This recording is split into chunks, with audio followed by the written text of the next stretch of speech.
First day of January brought a lot of warm weather with it, much like the last day of December. And all the days leading up to it. Yes. December was a very warm month across central Georgia. We saw several days of temperatures in the upper 70s, and then the last few days in the 80s. Got into the 80s once again today. Take a live look outside there in Perry this evening. A clear evening out there. Temperatures across the region, they're in the 70s. 70 in Warner Robins, 70 in Cochran, 72 Unadilla, 73 Americus, and 71 in Monticello. Now watch this. The wind still coming out of the south here.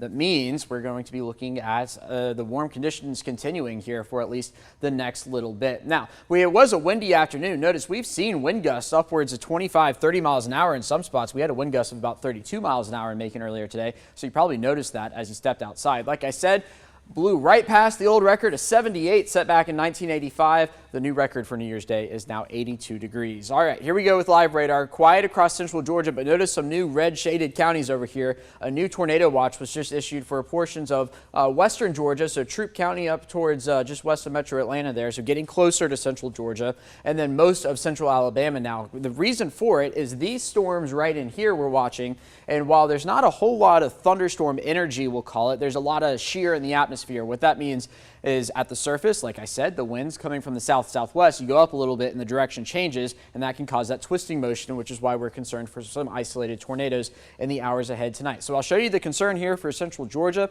With future view in the coming hours, notice we get some showers building in. Now it is possible that these actually turn into thunderstorms, and they could become severe thunderstorms through the overnight hours. That's why we've been talking about that for the past several days. Here we go into 6 a.m. This is the main squall line here.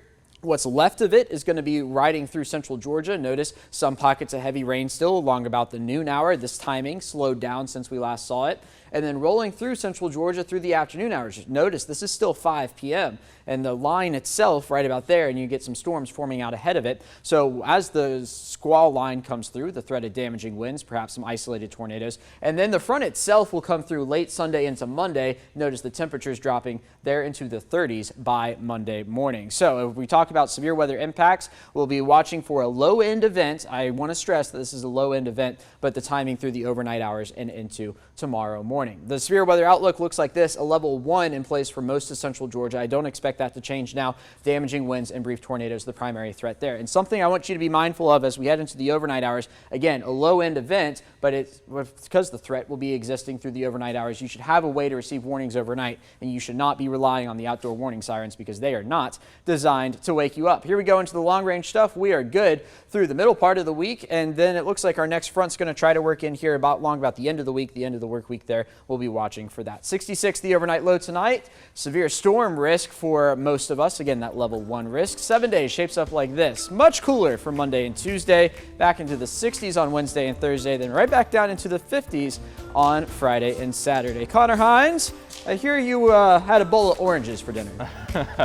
The Georgia Bulldogs definitely did. For one. You better believe it, folks. The Dogs on their way back to the college football playoff championship. How'd they get there? Alex just said it, an Orange Bowl win over Michigan, and it wasn't close. We're talking to the man of the hour after the break. See you in a minute.